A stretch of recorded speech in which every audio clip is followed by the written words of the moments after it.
Hello, my name is Dave Dukesh. I'm an author.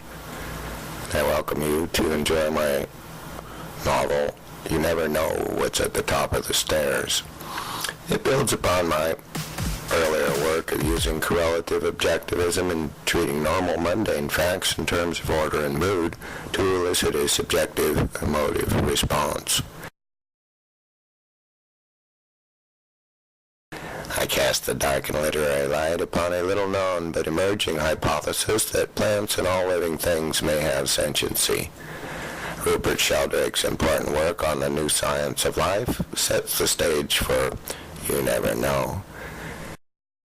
You never know what's at the top of the stairs. Of course, it's only available through Aragon Publishing, as it's a completely original work of art by me, Dave Dukesh. I could see her somewhat wild, large eyes, the large white sclerotic coats showing brilliantly in the dim light as she looked up at me, relieved it only me, and not some other enmity at her door. I got the impression, as is so often the case, that she was expecting someone or something else. I read her mind in a gust of slow relief. No, it's just David, the new tenant. She didn't want me to come in for some reason, and so suggested with a wave of her hand we go chat on the enchanted little patio of the porch area. I noticed the worried wrinkles around her soft brown eyes slowly evaporate into warm lines of pleasure at my company. I could see for the first time the dark circles under her weary eyes. She had been up all night calling ambulances for her guests. She sat down in the opposite cushioned chair, resting with an obvious sigh of relief. I had wondered for some odd reason how often she reassured others everything is all right when, in point of fact, she was scared silly inside so deeply she could never say. She seemed so weary and tired, bone-tired. I smiled, too, in astonished agreement at her fantastic statement about what's out there, and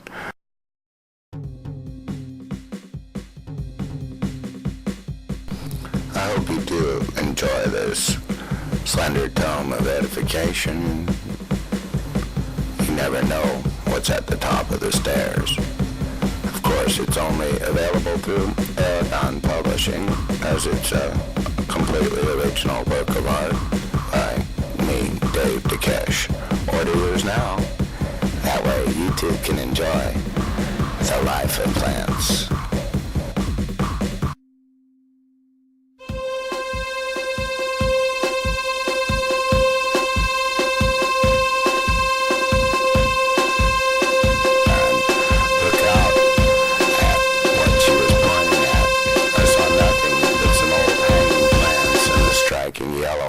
Moon casting an ambient light down the vast repose of lawn, clear down the front of the door and the entranceway to this stately man's.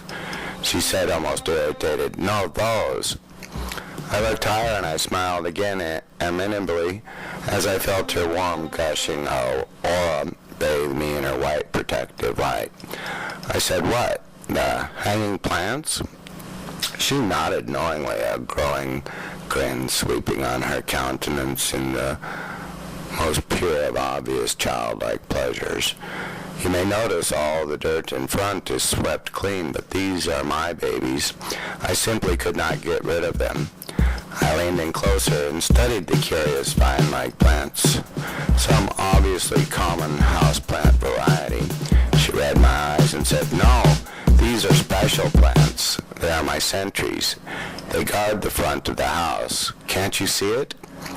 I grew bemused, but somehow followed along with her line of odd thoughts. I could see something, but I didn't know what.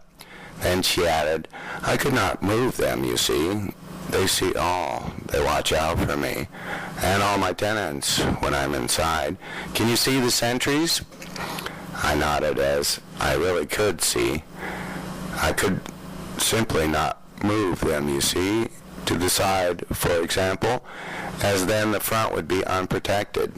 I smiled and understood perfectly to my utter amazement, or perhaps it's the reassuring tone of her formal language.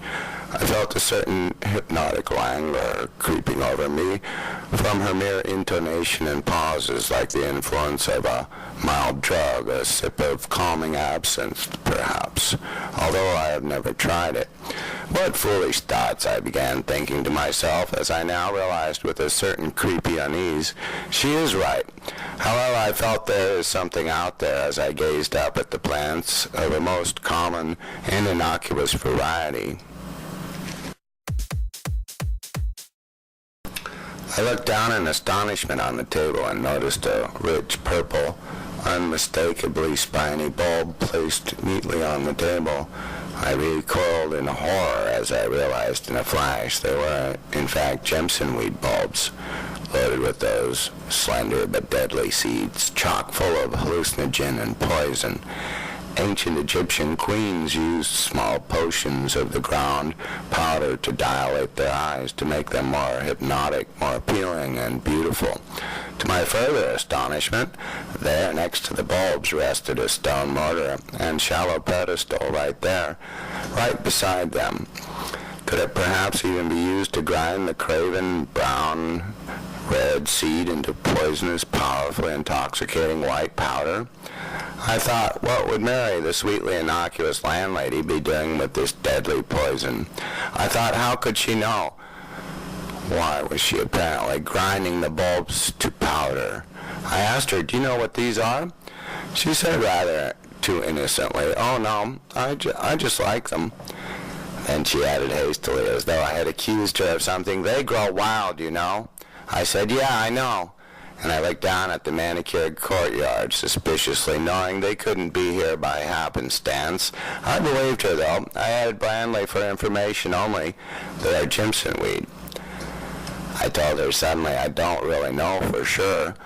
As I got up out of the chair, up out of the suddenly uncomfortable, suddenly suffocating, cloistering seat cushions, I knew this place was enchanted then. I instantly knew it. I thought this was the charmed cottage, and me in the presence of fine Lady Bozzerie, who also knows about the secret life of plants. However, a chill seemed cast over the Rexford man's, somehow shrouded by a darkness, the charming setting somehow cloaked in a death shroud by a dark strychnine tree and tamarind tree, secretly laced with hidden deadly alkaloid of strychnine. I knew at that point that one thing. Mary was a masterful metaphysician. It all seemed so odd, I thought retrospectively, and somewhat rather more logically. I am tired after all, and just as quickly realized rather whimsically, but all the more emphatically, how utterly absurd. Plants imbued with sentiency?